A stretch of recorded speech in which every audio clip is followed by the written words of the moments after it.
Guys, it is so good to be talking to you right now. I'm excited to tell you a little bit about Build God, Then We'll Talk by Panic! At the Disco. Not only the lyrics, but also the music video that features a porno mime. Not really sure what that's all about? Well, I can help you. Let me explain. Guys, welcome to the Pop Song Professor channel, where every Monday, Wednesday, Friday around this time, we make English class awesome by explaining lyrics. And today, we are indeed talking about Build God, Then We'll Talk by Panic! At the Disco. And I've got to say, there is a lot to the song, but it's also about a topic that Panic! At the Disco seems to talk about a lot: prostitution, or as they say in the chorus, a wonderful caricature of intimacy. But what does that mean? A caricature is a kind of like silly, goofy drawing that emphasizes certain aspects of a person, but not everything. It hits on one or two interesting points and basically minimizes the rest. So when you have a caricature of intimacy, you basically are trying to emphasize certain things that you want while ignoring the rest. We hear in the first verse them kind of setting the scene for what's gonna happen. It's the substandard motels on the la corner of 4th and Fremont Street, appealing only because they're just that unappealing. So it's a good place to go if you don't want people to go there. And any practiced Catholic would cross themselves upon entering. There's, it's a place where bad things happen. The rooms have a hint of asbestos, so really not kept up very well. And maybe just a dash of formaldehyde, something that people use when abducting each other.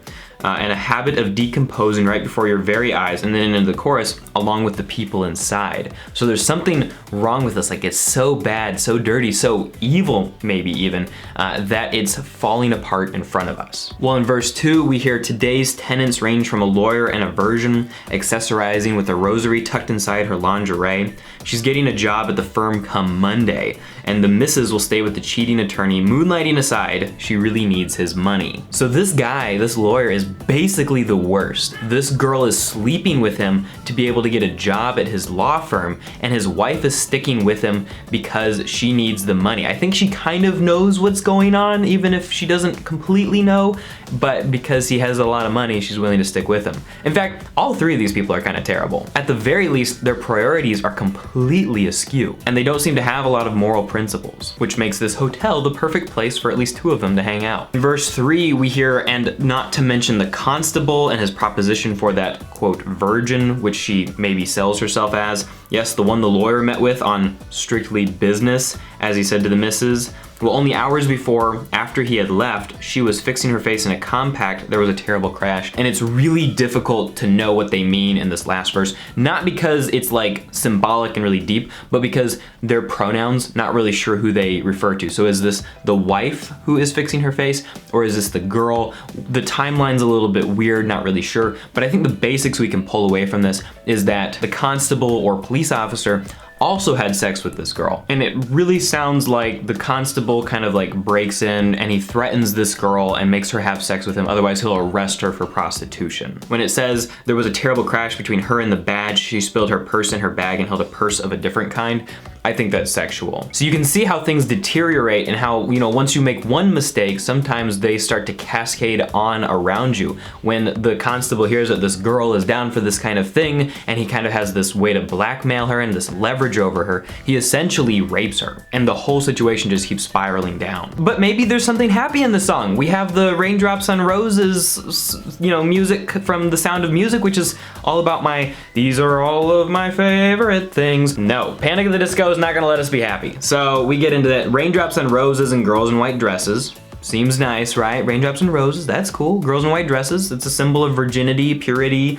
all this stuff. Oh wait, this is a Panic! At the Disco song. It's sleeping with roaches and taking best guesses at the shade of the sheets and before all the stains and a few more of your least favorite things. Oh, and by the way, before he said raindrops on roses and girls in white dresses, he also said there are no raindrops on roses. So basically, it seems like it's following this girl after all of this is done. She's sleeping with roaches in this terrible hotel and kind of just thinking about what happened. And then we get into the music video. And basically in the music video, there's this porno mime, and essentially he gets him on stage and he's completely clothed, but he's basically acting out having sex with somebody. And everybody in the audience, some of them are blurred out because they don't want to be seen being at such a production. They're all enjoying it and they think it's really great, particularly one girl who finds the mime afterwards and starts having a relationship with him.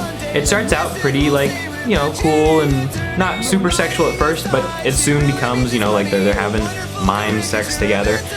But then he cheats on stage. It's like she can tell he's like miming having sex with somebody who's actually there, but this person's invisible. So she goes and has fake sex with a fake person. He comes in and beats up the fake person, and it's basically over. And this whole music video is structured around the concept of a caricature of intimacy. So not only are these people not having real sex with somebody, but they're miming it. Instead of having like a beautiful, good relationship with somebody where sex is a part of it, they are going and watching people fake sex, or they're having fake sex with each other. And so it's all like mysterious and, you know, wrong, and it's bad to do and all this stuff, but they're not even indulging in the thing they're pretending to do. And I think Panic at the Disco is looking at people who cheat or who go to prostitutes or maybe even who just hook up, and they're saying like they're living fake lives and they have all this drama around it and all this stuff, but it's just focused around sex. And this caricature of intimacy, the thing that's being emphasized and ballooned